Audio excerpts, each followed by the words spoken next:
What's good? It's your boy Troy. I'm just on my little break.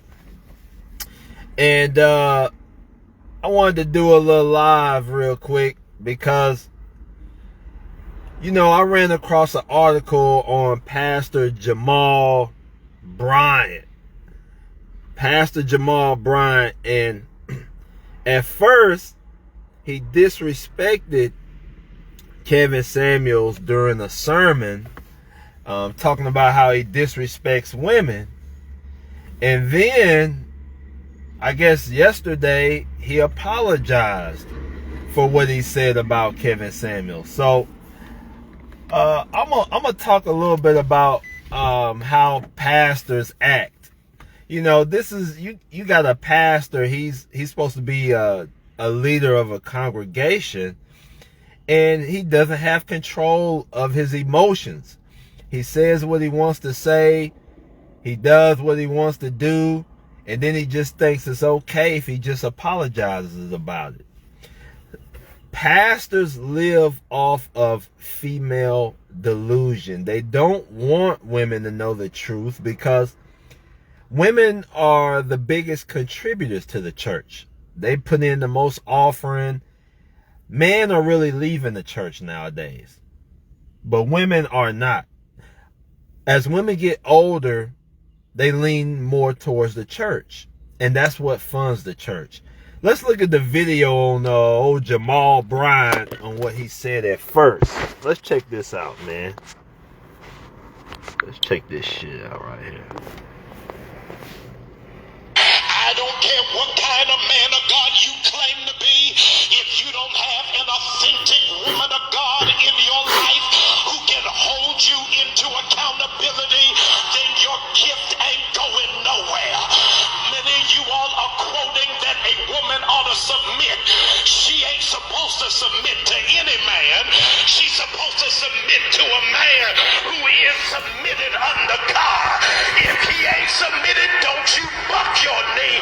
You better stand right there until you find a man.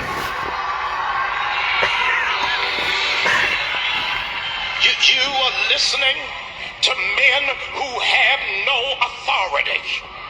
How can a man say that you are of low value after 35? How can a man say that you do not have the level of traction of a high-powered man when that man has got to get a GoFundMe for his funeral? Y'all ain't saying nothing to me. You got to be in a place where you operate in the authority of God. Look at another sister around and tell them, it's not that I hate men. Come on, look at another sister and say, I do not hate men. I just despise weak men. I despise cowardice men. I just ain't got time for men who are insecure about my gift. I'm not going to dummy down because of what God got me. I don't have to lower my standard. That man got to step all the way up to deal with a queen on my level.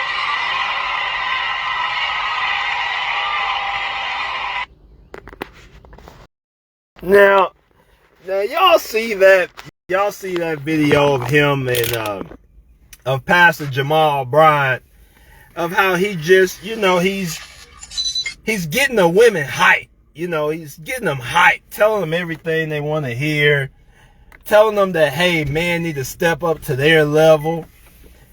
See, Pastor Jamal Bryant is telling them everything that doesn't work. He's not telling them the truth, because if Pastor Jamal Bryant told women the truth, then most women would be with their man. They wouldn't have to be in the church by themselves. They would be with their man, maybe in church, maybe at home. But see, pastors are teaching women that they don't have to change things. They don't have to alter their behavior. As women get older, they become less coachable. They can't really mold to a man. And pastors don't teach them the importance of being able to adjust to a man, the importance of having a man, the importance of molding to a man. Pastors do not teach women that at all, because they know if they taught women the importance of having a man, keeping a man, then that would reduce the women's contribution to the church.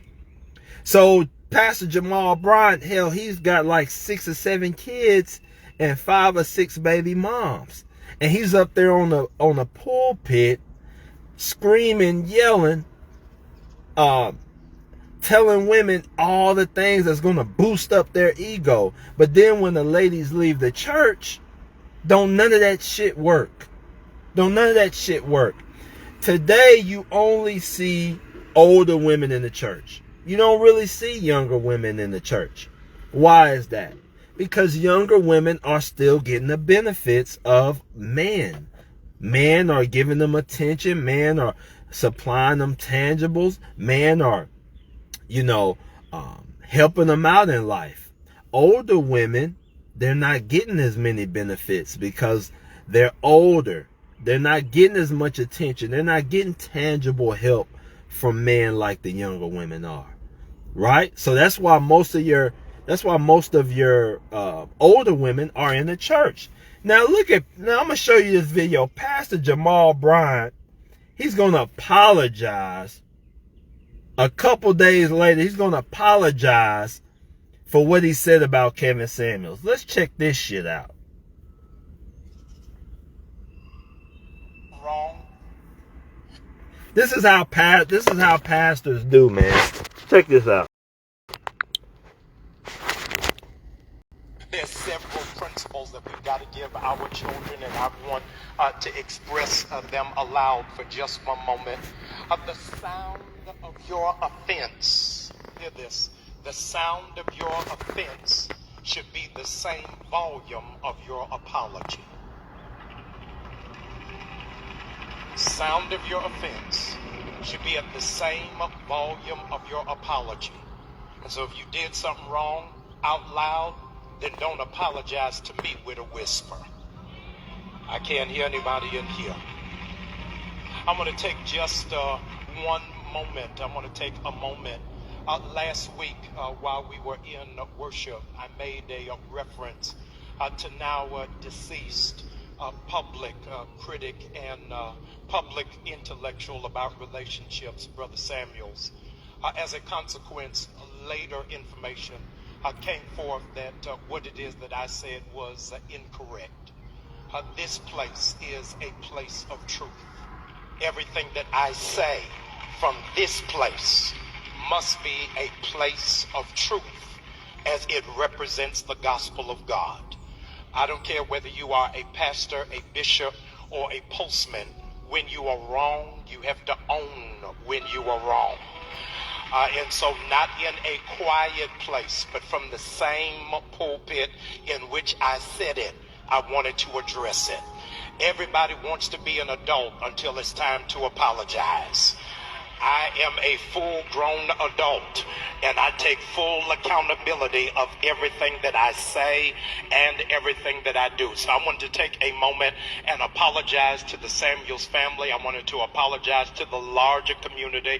I wanted to apologize to my noble brothers of Kappa Alpha Psi Fraternity Incorporated. Hear this, because an apology is only messed up if you match it with an excuse. Apologies do not come with an excuse. An apology comes with ownership. And I want to make a very clear lesson and indication: when people hold you accountable, that does not make them a hater. When people hold you accountable, that means they have expectation for what it is that you ought to be doing and how you ought to function and how you ought to flow. This week, I got a whole lot of people that want to help me be accountable. And I want to thank them for helping me to be a better person. I'm so thankful that God ain't finished with me yet. I don't do everything that I'm supposed to do, how I'm supposed to do it. But repentance means there is a change of behavior. So as a consequence, I want to say to you, watch me grow. Watch me do better and watch me represent the body of Christ. Yeah.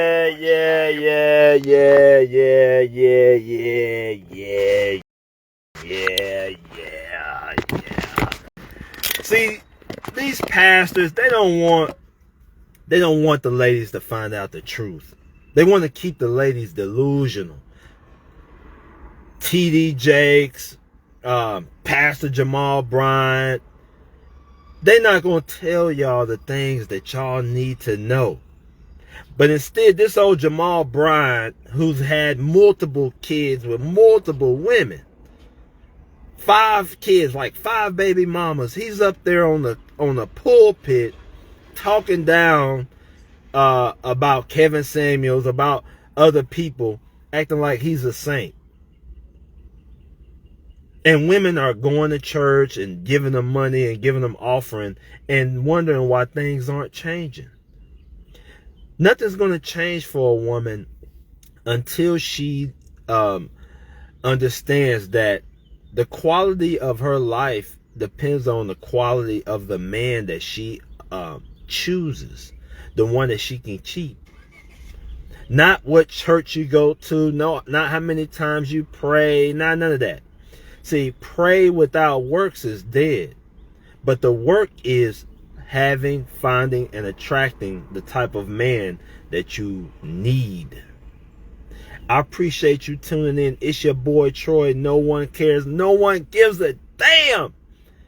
Not even Pastor Jamal Bryant gives a damn. I'm out.